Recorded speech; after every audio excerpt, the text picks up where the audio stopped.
Hello, my name is Tyler Roach. I'm from Troop 2-1, and this is my Eagle Project. I have gotten a group of speakers together to talk to Lake Travis area residents about water conservation and fire safety.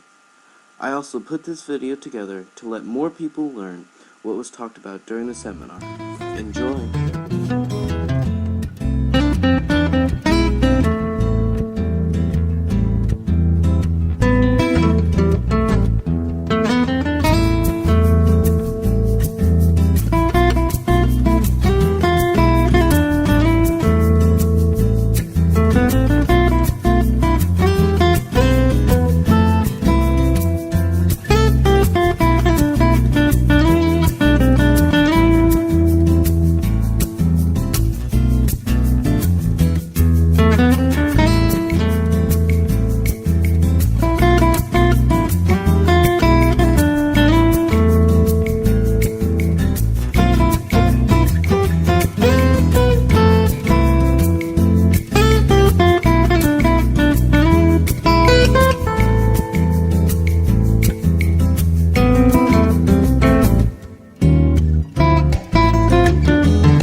Hi, I'm Jenny Peterson. My company is called J. Peterson Garden Design, and I've been an Austin area landscaper and garden designer for a little over 10 years now.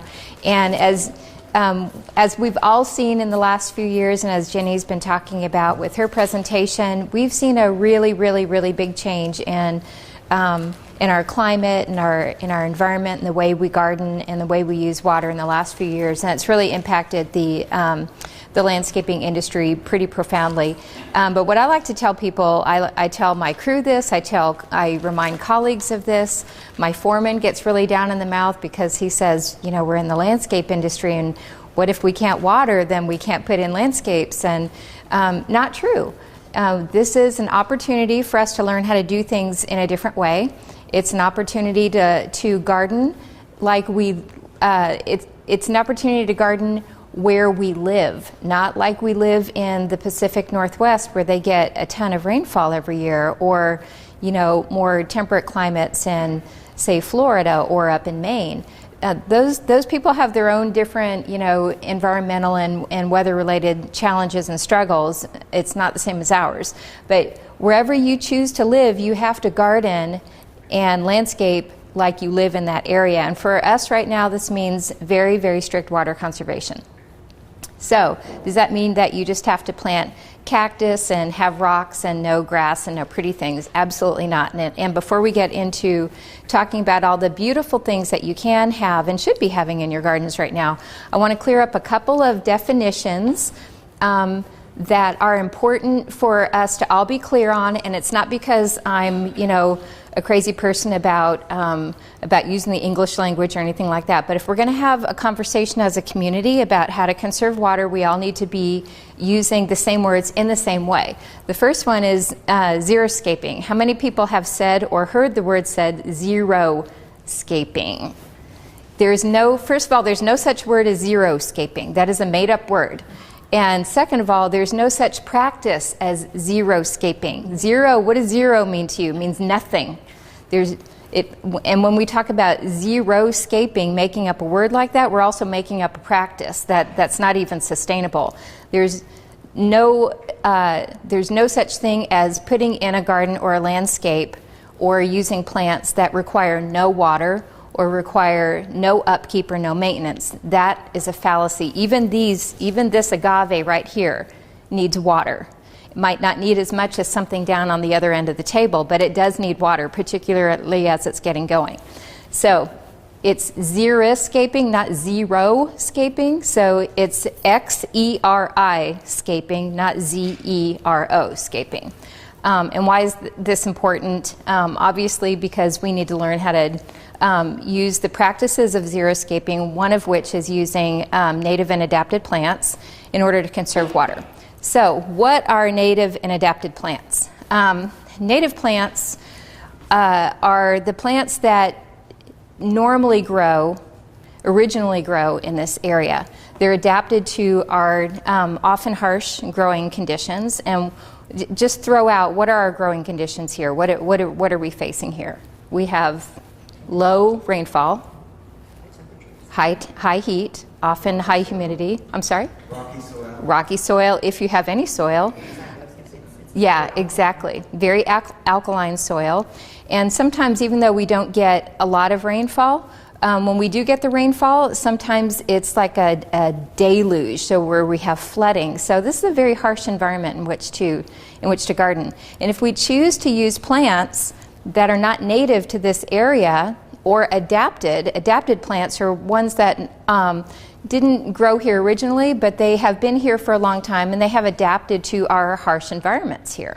So if we choose to use plants that are neither native nor adapted, say like hydrangeas, hostas, rhododendrons, those things that do well in the Pacific Northwest or in Alabama or Georgia, we're going to open ourselves up to a lot of problems. First of all, we might get ourselves in trouble with the city because those types of plants are going to require heroic measures to keep them going.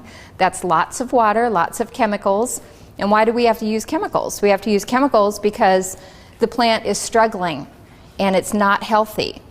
And it's struggling and not healthy because we're expecting it to flourish in an area where it was not ever meant to flourish. If I live in Seattle, Washington, and I want to have a cactus garden, I'm going to have a hard time with that. It's going to rot out in no time at all. So the flip side of that is true for us here. Use plants that are native or adapted to this area, and not only will you use lower amounts of water, you in theory should be able to use much less, if at all, or none, no pesticides or chemicals or anything like that. It's anybody who's gone. Do we have any Master Gardeners? Nope. The Master Gardener program is a great one for explaining why we put in place some of the practices that we do. Now, we don't make these up because we live in Austin, Texas. These garden practices are pretty much the same the world over. We don't make them up depending on what our current circumstances are.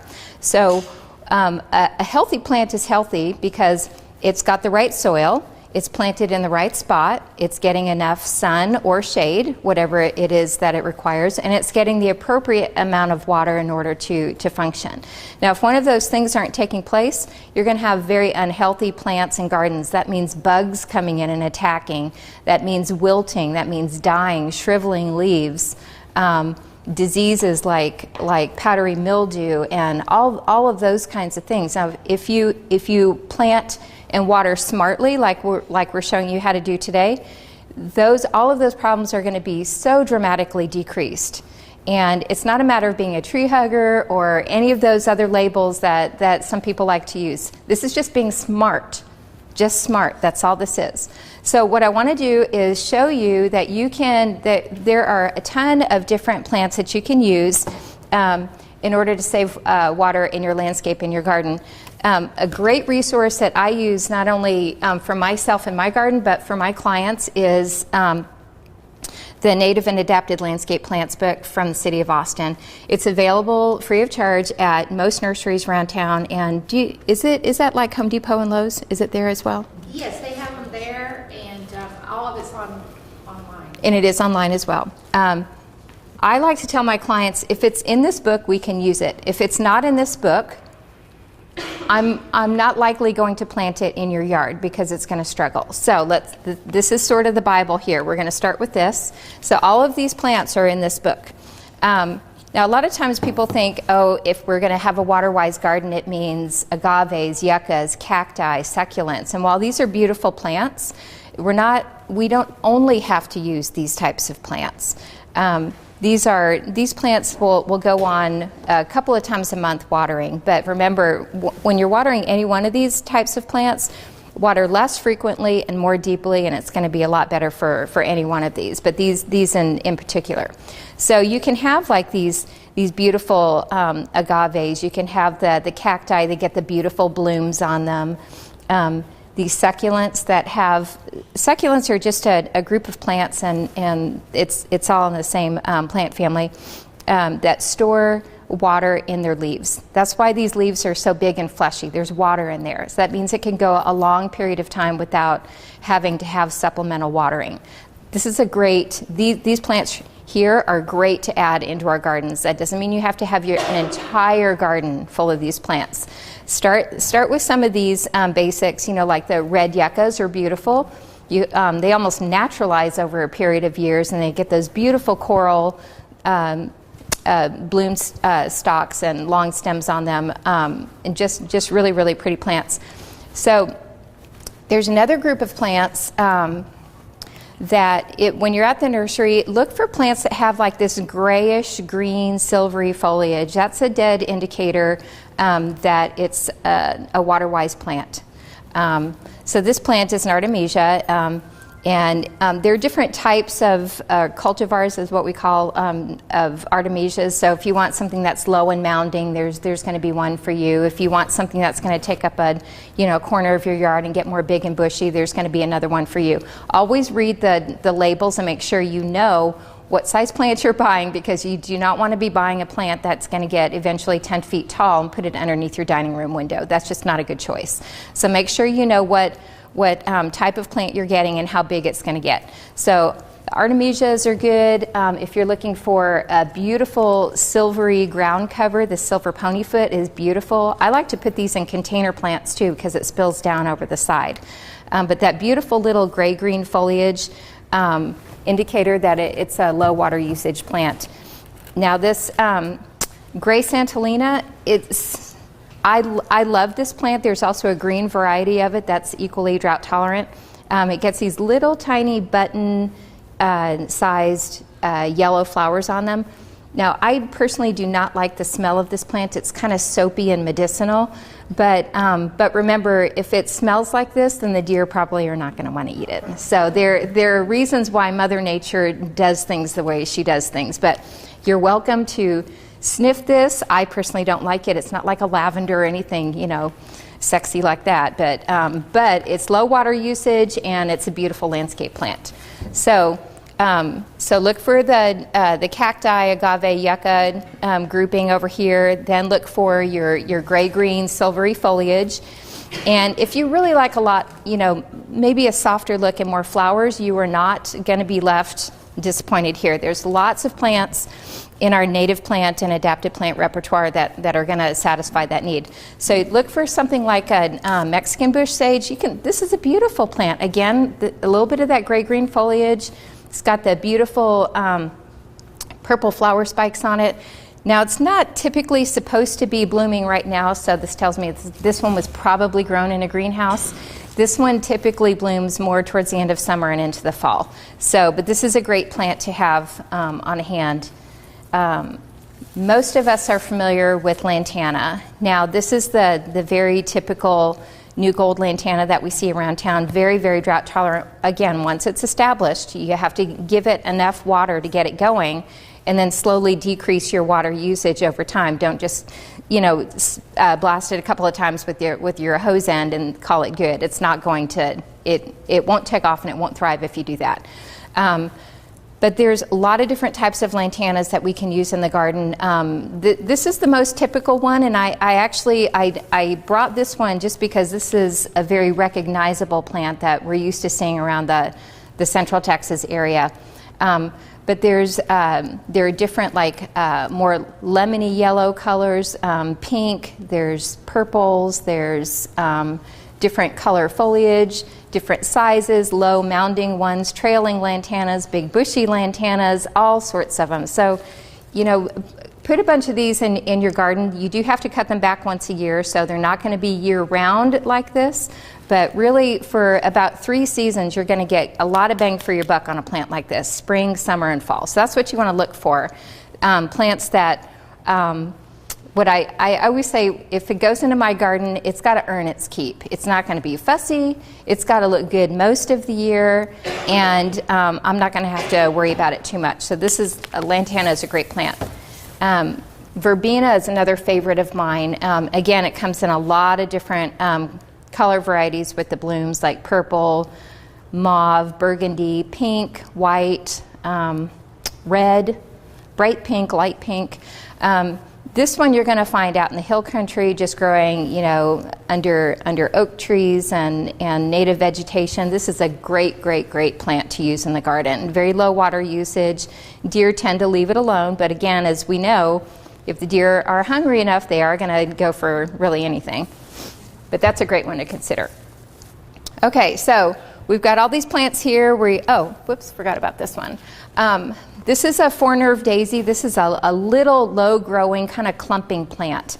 Again, with the gray-green foliage, but you can see it's got these beautiful little yellow flower spikes on it, and it's a pretty good bloomer throughout the growing season. And when I say growing season, I mean like spring, summer, and into fall a little bit. And, you know, over the summertime, some of these might start to look a little funky. It's no problem at all. If they start to get a little tired, say in July or August, when, let's face it, we're all getting a little tired at that point, but we still have a couple more months to go of the hot weather, take a plant like this and shear it back by about half. Same with your lantanas and some of these other plants. That's just, don't take it down to like a winter pruning like this big. We're talking a third to no more than a half. That way it's going to give it a little bit of a new life. It'll kind of spring back into action, should put forth a little bit more bloom, you know, for the end of the summer and into the fall, and kind of fill out a little bit more. So there's another group of plants that I like to use in the landscape, and they're ornamental grasses. Not grasses as in carpet grass or sod or turf, but these are the beautiful grasses that like this inland sea oats is beautiful grass that we have that gets, you know, a couple feet high, low water usage, really pretty plant.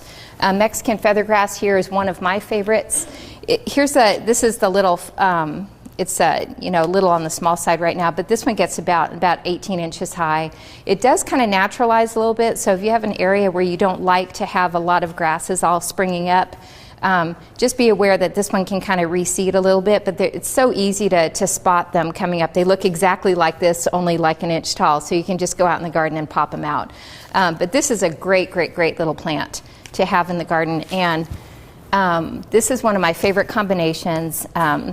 Any type of verbena like this, interplanted with Mexican feathergrass, really nice combination there, because you get this kind of ferny foliage that grows up through the Mexican feathergrass, and it's just a really pretty textural combo. So the last few plants that we have here, if you're looking for some sort of a ground cover, look for your sedums. Again, they actually do kind of belong down in that category as well. A lot of these kind of cross boundaries with categories.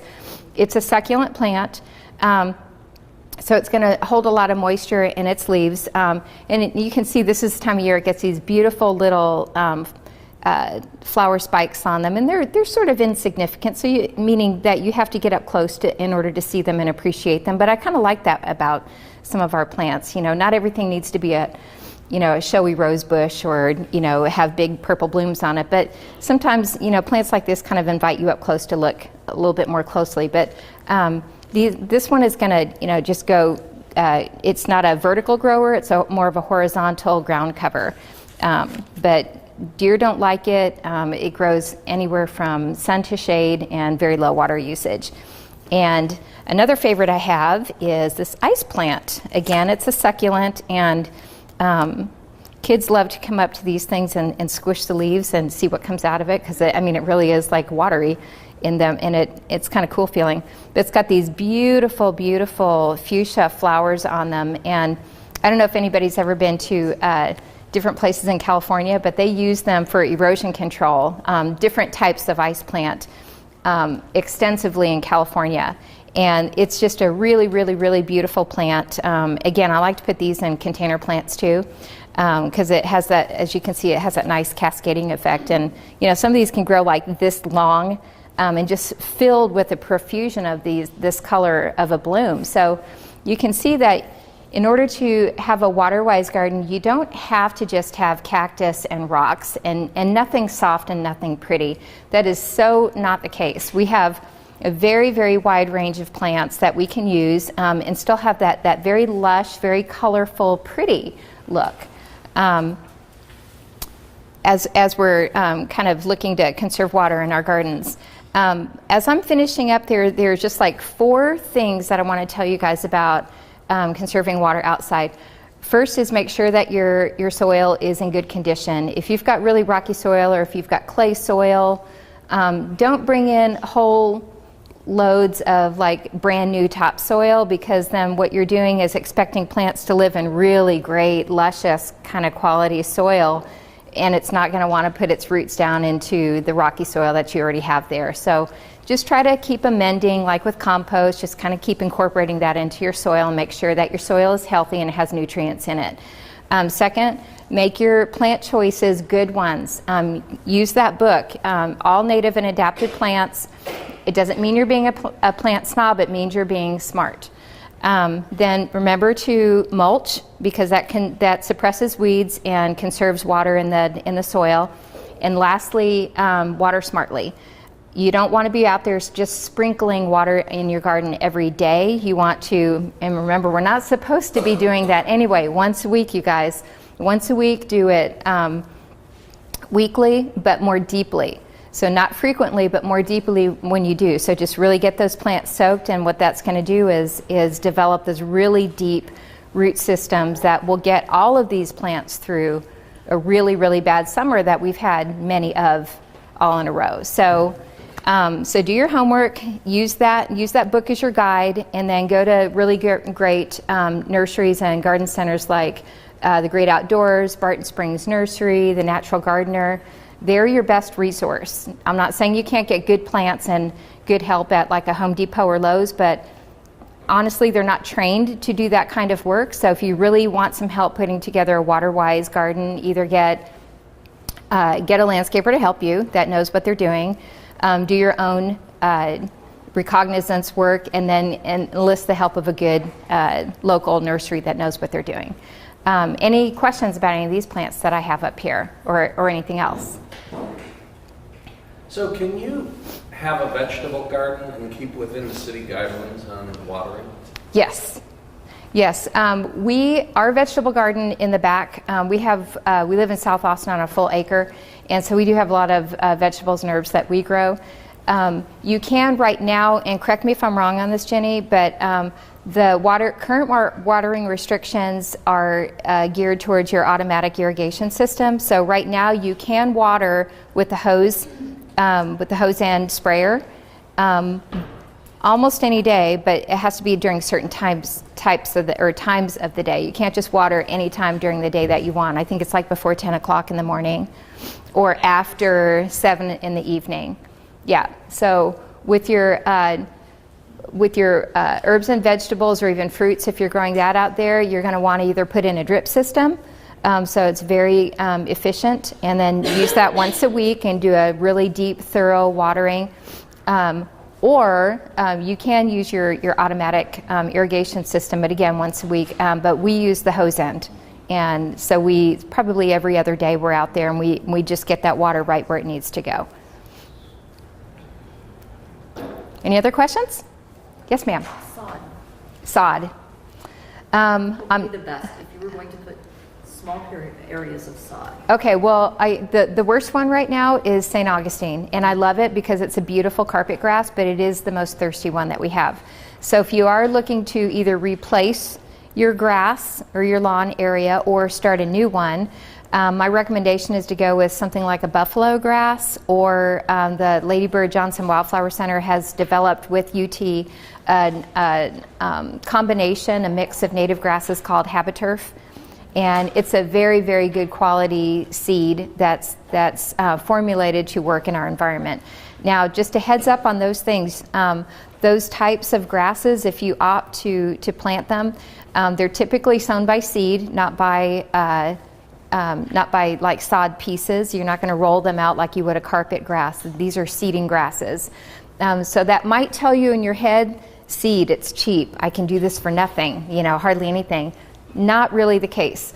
With grasses like that, you will pay to properly prepare the ground. You have to incorporate several inches of compost into the ground and make sure that all existing weeds and other plants and grasses are out of there, and then water it in thoroughly as it's getting established. So the downside is that it actually is a not inexpensive process in the beginning, but over time it will absolutely save you money. So buffalo grass or Habiturf. Thank you. You're welcome. Was there another question over here? Okay, I think that's it. Tyler, thank you so much for having me here. I was going to mention this at first. I'm the mother of 2 boys. They're 20 and 22, and they're both Eagle Scouts. So I don't even know Tyler, and I don't even live out in Lakeway. But when he emailed me, I thought, this is an easy yes. This is a great kid, great project, and I'm so glad to be here with you, and glad that he asked me out here to talk with you about this. So thank you.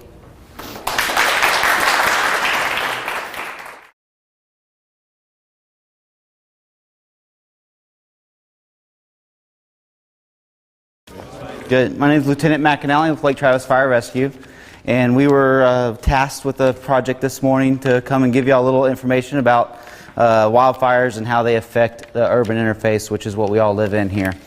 This is not our normal forte of stuff to do.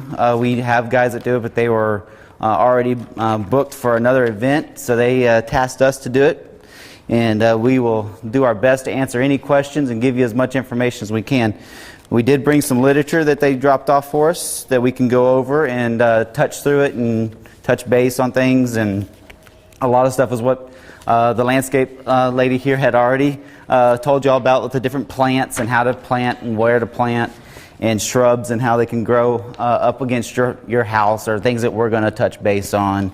And my guys back here, we have Engineer Etheridge standing right here, and then my probationary firefighter Powers over there, and they're putting together these packets for y'all and of the information. One thing that we stress a lot on the fire protection is this.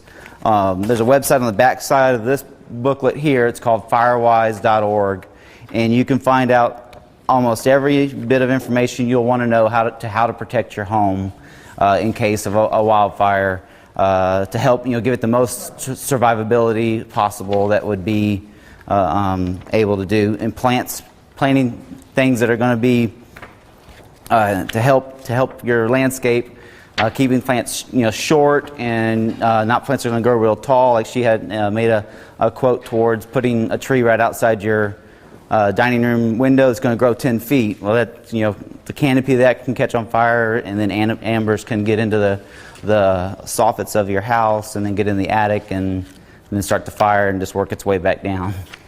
But like I said, so please forgive me for being a little sketchy on giving this presentation, but I will do my best, and we'll go through everything. Once y'all get your packets, we can kind of thumb through it, and I can answer any questions that you might have. One of the most important things they touch base on in the Firewise is your parameters of zoning. So you have different zoning starting from your house. You got your first zone, which is a 30-foot barrier. From the center of your house out, you want to have about a 30-foot barrier of clearance space where we're not touching your house. You don't have tall trees that are going to throw sparks and embers if fire was to come through.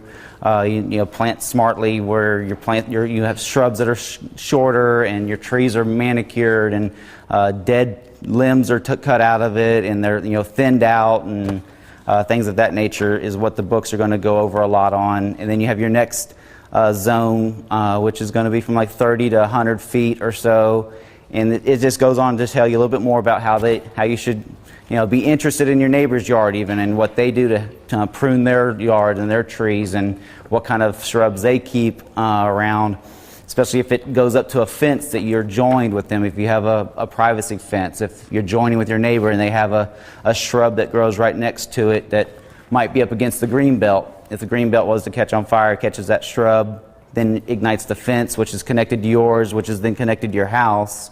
That can then leap into your soffits also and get your house.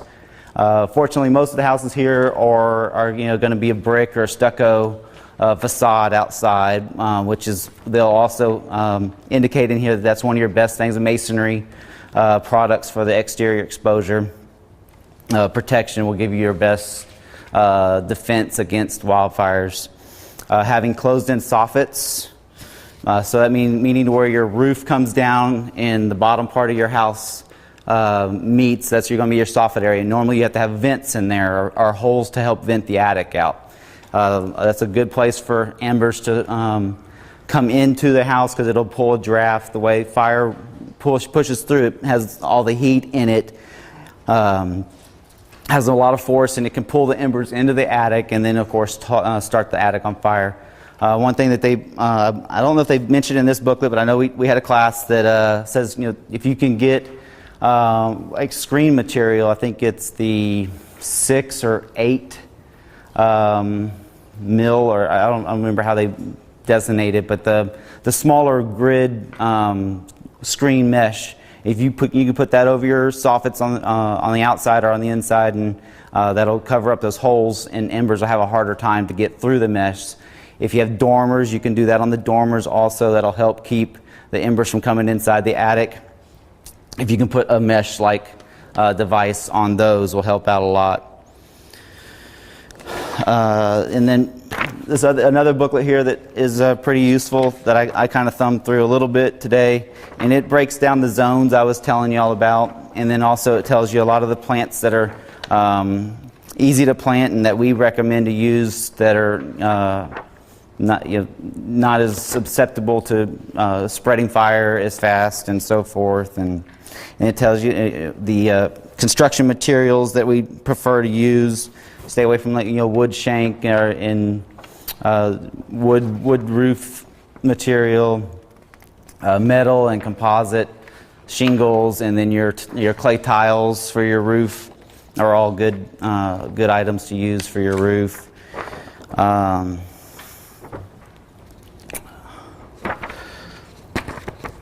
Those, and then I think one of the things on the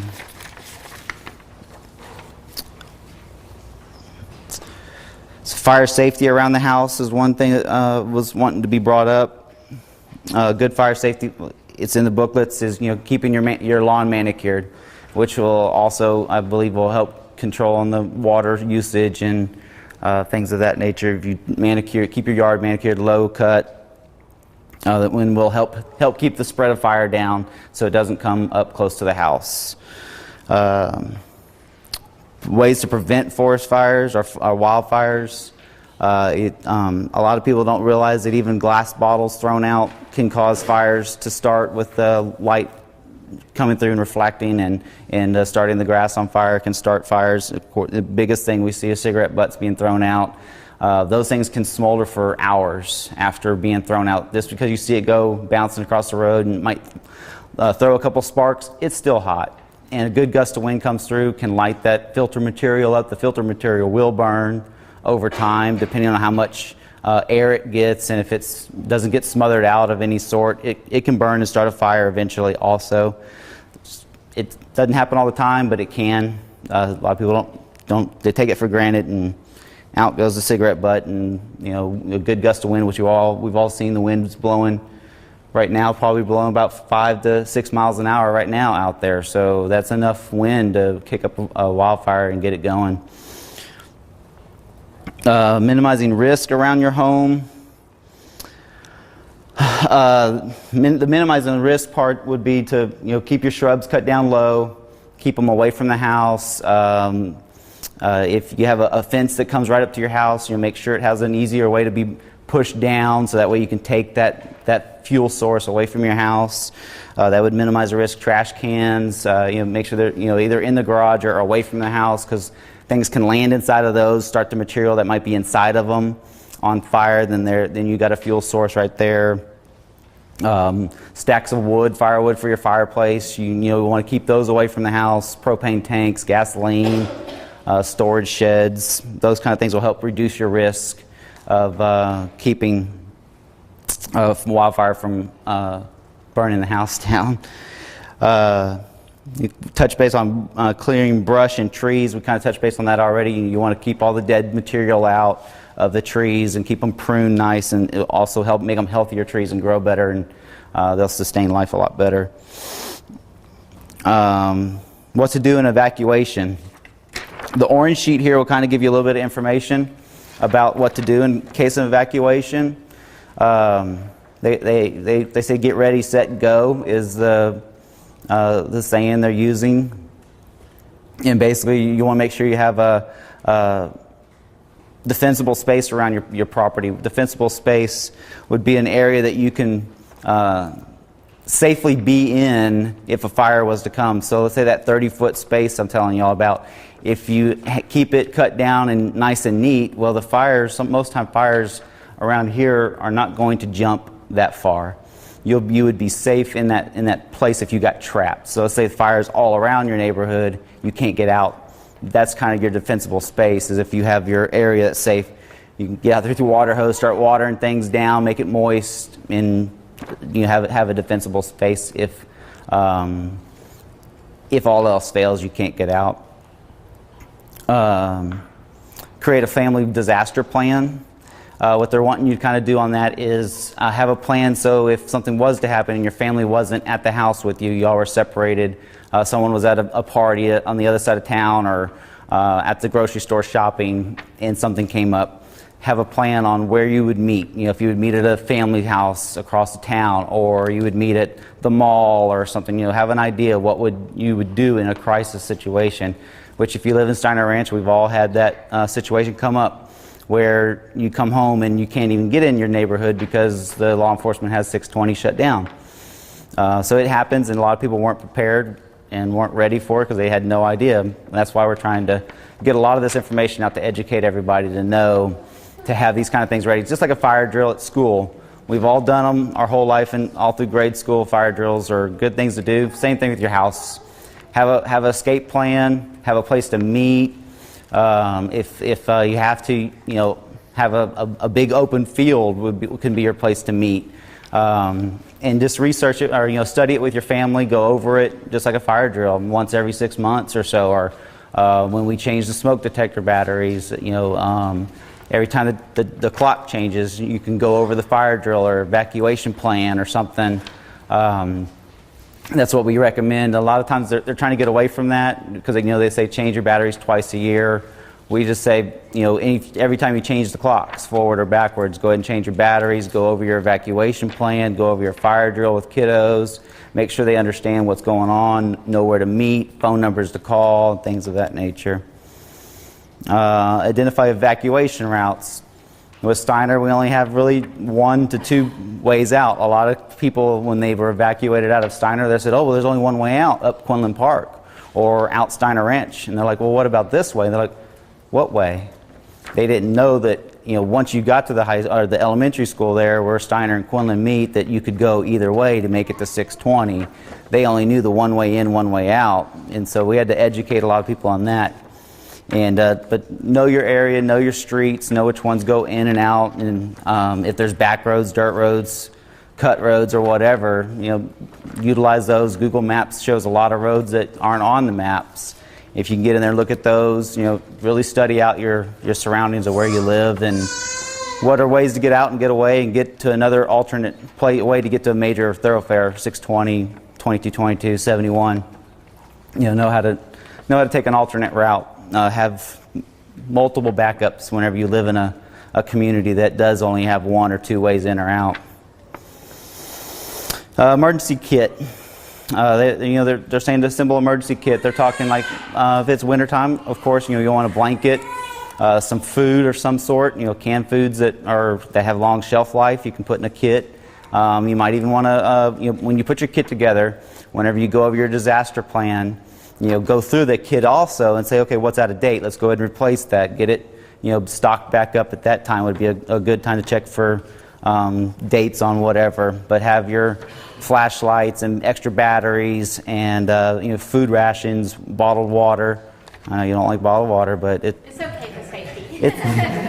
they were giving me a hard time because I asked for bottled water at the station because it's easy to just grab a bottle of water, walk out the store, and still have a bottle of water to sip on and keep us hydrated. And when you said that, they were giving me a hard time. Trying to stay hydrated.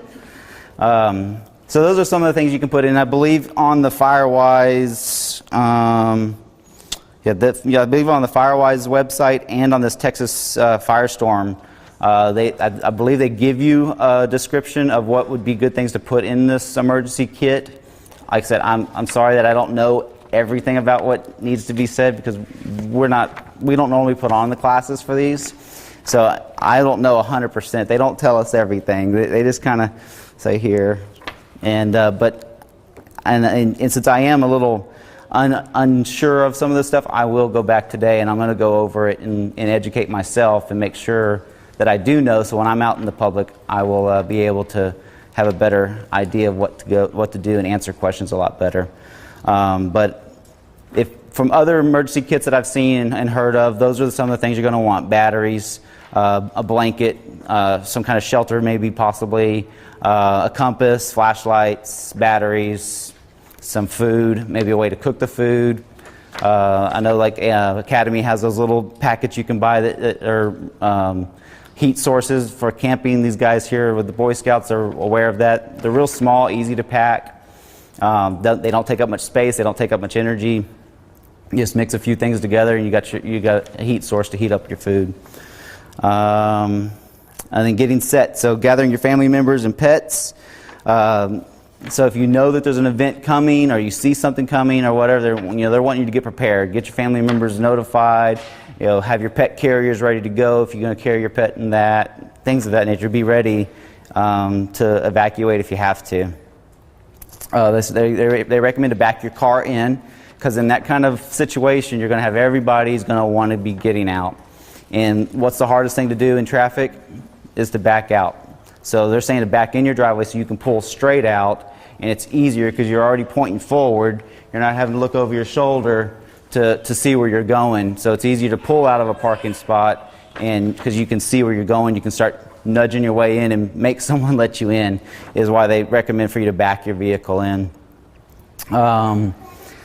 Before leaving, you're shutting your windows so embers can't come through the windows. If the screen wasn't tight enough mesh or whatever on the screen, embers can come through, and it'll pull air from the outside in. Inside of your house is probably going to be colder than outside. Hot air is going to go to that area, and by the way hot air flows, it's going to go to wherever it's cold. So it can start pulling a draft, and it'll pull the hot air and embers right into your house. So you close your windows down, turn off your air conditioner. The scout leader over here was talking about that. Turn off your air conditioner when you camp to the station. And I believe one of the things they're wanting you to emphasize on turning that off. One, your AC is not going to be running outside. You're not going to be pulling any kind of air from outside if your house isn't sealed up tight enough, or you're bringing in smoke and filling up the house. We look through the window, we see the house is full of smoke. We're going to think maybe the inside might be on fire, so then we're going to break in or go in the door and check for fire inside. And once again, I'm not 100% sure if that's the reason why they tell you to turn your air conditioner off, but I would assume those would be good ideas, or the good reasons why. Is because they don't want the smoke inside there, and then it'll also make your house smell like smoke pretty bad, because it'll just keep filtering through and get it and permeate it into all your clothes and your couch and furniture and whatnot. Pilot lights. I don't think hardly any gas appliances nowadays that are sold have a constant pilot light anymore. I believe they're on a self-ignite, so whenever it needs the demand, it lights the pilot, lights the gas, and then heats up your water or your food or whatever. So I don't believe there's actual many appliances out there that have a constant pilot light, but that would be a good reason why to turn those off would be if you had a gas line break, the gas comes into your house, it hits that pilot light and then starts a fire, or if something gets knocked over, hits the stove or whatever, breaks whatever, or the water heater, pilot light is an ignition source right away. So they're wanting you to just eliminate the possibilities of a pilot light lighting any kind of fuels. If you have, I don't think anybody around here has propane tanks. Maybe Comanche Trail residents might have propane tanks, but I think most everybody in Steiner and River Place are all on a natural gas line underground. So it's not really that much you can worry about. But if you wanted to take one more safety factor, just take a crescent wrench out to your gas meter, and you've got the valve. If it's straight up and down or in line with your pipe, it's on. If it's turned horizontal with the pipe, then it's going to be off. So you just turn it. It's a quarter turn valve. Turn it off. Gas is off. It's underground. If it was to get knocked off for any reason, then it's going to be turned off right there, and your house will be in good shape. So that's one thing for natural gas users. Propane, there's not much you can do on those, except I think newer houses are having valves put in before right their metering device to go into the house. I think there's shut-off valves there too, so you can do the same thing. At least shut off the gas to your house. If the tank gets hot enough, it's got pressure discs that are going to pop. It's going to off-gas the propane. More likely, it's going to not ignite and then burn. If there's that much heat out there, it'll light it off, but it'll burn the contents off inside the tank, and then it'll be okay. There won't be any threat there. This says here, leave doors locked or leave doors unlocked. One of the things I believe they're wanting you to know about leaving your doors unlocked, there's controversy about that. Well, I don't want to leave my house unlocked. Someone's going to break in. If we're coming through and we see the need that we need to go in the house to move stuff to certain ways, get them away from windows, so pull drapes down so they don't get any radiant heat through the window and ignite the drapes that then ignite inside the house. If we see those things, we're going to go in and do that. We're going to go in and prep that house, get it ready. We're going to push fences down, take lawn furniture off the porches. We're going to cut your deck off. And we're going to do everything we can to save that house. And if one of the things we need to do is be inside, it'd be just as easy for us to open the door than having to kick it in or get our tools and spread it or cut it or whatever.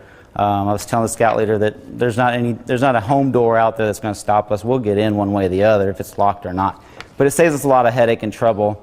If we're just our engine crew guys are out there doing the work, we can easily go in, prep the house, move on to the next one. Prep that house and then move on. It just gets us to be able to go through every house faster. Leaving interior and exterior lights on to aid in firefighters. Exterior lights, for sure, I can see why they would want us to do that.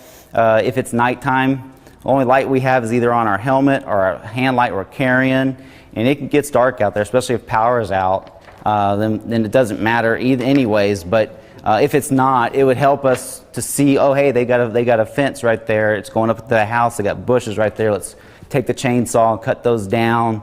Push that fence over. It would just help aid in our ability to see things if the power is still on in the community. Sometimes it won't be. That'd probably be one of the things we would get cut out anyways if the fire hadn't already done that. Evacuate early. So if you know a situation's coming, Steiner Ranch, don't wait until the sheriff's department comes knocking on your door. You get reverse 911 and they call and say, hey, evacuate your neighborhood. If you see it, don't ask questions. You see the fire, go ahead and go shopping. Go out and do whatever and watch the news, listen to the radio, or see what's going.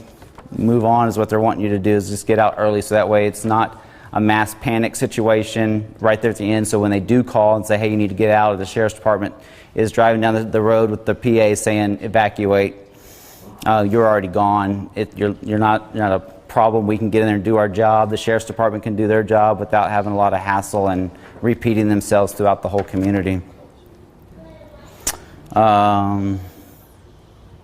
And of course, don't forget your emergency kit, your loved ones, pets, and valuables that you can quickly grab and go. Humans cause 90% of wildfires. Ways to avoid those, of course, don't violate the burn ban. Most people, we don't have a problem with violating the burn ban. We have signs everywhere now. We try to put it on the news, so the news lets people know. Most fire department websites will tell you if the county's under a burn ban and what you can do, where you can burn, to get burn permits, and what can be burned and how. I know our website does. We have some business cards that we can give to everybody. That y'all have our main phone number, our website you can go to get more information. I do believe we have a whole section on FireWise for our community on there, and I think we will even come and send our investigators to do a checklist or report on your area to make sure that you're within the guidelines of the FireWise, and you're doing what you can to help out. So the burn ban is listed pretty much everywhere. People say, "Well, I didn't know." That's hard to believe these days because we have so much out there, because it's such a big threat right now. Welding and cutting with torches, even the most littlest spark can cause a fire to start. Setting off fireworks, we don't really have to worry too much about that anymore. People have been really good about keeping fireworks under bay and not popping them off during the wrong times of the year. But it does happen. People will buy them when you're allowed to buy them, store them, and then they'll go out and have a party or something and pop some off thinking it's fun. But I have not heard that problem in a long time. So, but it's one of the things that we want to think about, that they do go up or they do cause sparks and fire, and it can get out of control real quick. Dumping hot ashes and coals.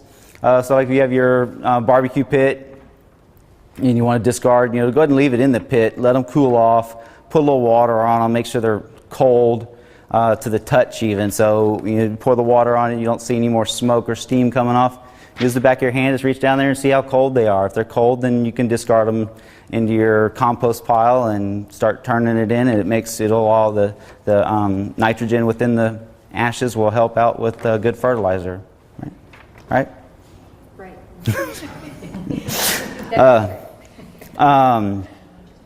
Then the cigarette butts. I already touched base on that. The cigarette butts are really a big one on roadsides. Leaving campfires unattended. We all know that. No campfires unattended, right? Parking and driving on dry grass. Catalytic converters, exhaust systems. You parking in tall grass on the side of the road if your car breaks down or have a tire problem. Watch underneath your car, because if the grass is up underneath there, that catalytic converter can be somewhere of I think 700 to 800 degrees or something like that. Real easily to start these tall grasses that are on fire. These tall grasses are all dead. It's all standing dead material in some places, and that's has a low ignition point. It's gonna catch on fire real easily, and an exhaust system can do that. Dragging chains on the road. If you're pulling a trailer, you'll see it almost all the time. Someone has their trailers too low and the chains are just bumping right along. Those sparks fly over to the median and catch the shoulder on fire, and if it's tall enough grass, wind's going just right, it can spread right across that tall grass into the tall cedars or shrubs and whatnot, and off it goes. So it doesn't take much. There was another thing I saw I wanted to... Oh, brush clearing. We do have a program through Lake Travis Fire Rescue. If you were to call our inspections department, I know a lot of communities here. Steiner Ranch has done some. A lot of communities down south off of Bee Caves and off of Hamilton Pool, they request we have a tree clearing program that we can come out with a crew, and we'll cut your greenbelt lines and make defensible spaces in those areas. You'll clear out the cedars. We'll throw them into a chipper. They chip up the material. We put it in a dump trailer. We carry it down to this recycle depot down here in Bee Caves, and they take care of it, recycle it, turn it into mulch or whatever they do with it after that. But there is lots of information on that. We have a gentleman that's solely for that program, and he's, like I said, unfortunately detained at another event today, and he would have a lot more information, but you can call him at any time and he can get y'all set up, your community, even if it's just the small neighborhood. Like Steiner Ranch has all the separate little names of neighborhoods within Steiner Ranch. You can just have those, have your block leader say, hey, let's put together this and see if we can't get them to come out and help us clear out 5 or 6 houses worth of greenbelt area. They can schedule that and get that taken care of, and that's really a good avenue to help with that defensible space. So that's really all I have. The material is very helpful. Like I said, I kind of thumbed through it and looked at it before we came over, but if y'all have any questions, don't hesitate to call and ask, or if you have any questions now. Yes, sir. Gutter guards, are they a good idea to prevent ashes falling down into the gutters? If you have gutters starting at the edge of the... Definitely, gutter guards are probably a good idea if they're the right style. You can get small leaf litter that can get ground up on the roof and still get in the gutter and start to accumulate in there. And then if a spark gets in there, that little stuff is going to burn real quick and real hot, real fast. And if there's a lot of it, well, then it can sit there and burn for a while and then catch your eave on fire. And you only have about an inch and a half of flashing underneath the roof that protects you from your wood exposure for your drip line. So there's not much, and it doesn't take much for it to start the eave or the soffit on fire, and then it gets in the attic and it's all over from there. So it all depends on how they're designed. I would imagine that it's covered more in depth on the website, or there's even your contractor, if they're educated enough on Firewise and they're even considering that they'll know the information and how to get you the right ones. Yes, sir. Yeah, I had one. You were talking about burn ban. I've heard propane grilling's okay. Charcoal grilling, that's what we're on. As in with like water restrictions, we have different levels of burn ban. Right now, I believe we're in the first stages of burn bans. We're not in the super aggressive stage of burn banning. Right now, it's just outside brush burning, ground fires of that nature. Cooking and warming fires, which we're not going to really need warming fires much more. Recreational campfires are still approved. Cooking with charcoal and an open pit is still approved. Of course, they will advise that on the news and update everybody that those things are no longer. And I think that goes into effect in the second stage of burn bans. And then, of course, the third stage is no welding.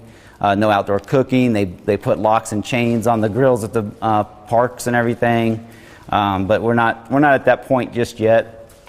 But after what I saw Thursday, I think we should be, because the fire moved pretty quick on me. Hey, as a Steiner resident, I know we're coming up on about 3 years now. This is the fire. Thank you guys. You bet. Thank you. And, saved a lot of homes and Bet. Well, like I said, I'm sorry I didn't have more. I know there is a PowerPoint presentation that if I could have gotten my hands on, I would have, and been able to make a little better presentation. But I hope I answered any questions and helped y'all out with a little bit of Firewise.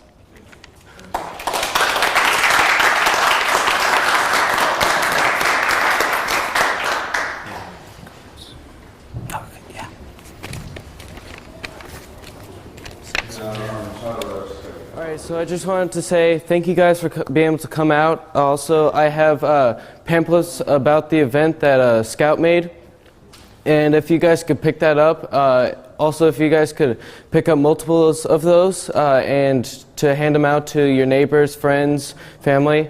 There's also a little link to my YouTube page that I set up for this. There will be a video put together of this event, and hopefully I'll get that out soon. And yeah. Thank you guys for coming. Hope you guys enjoyed.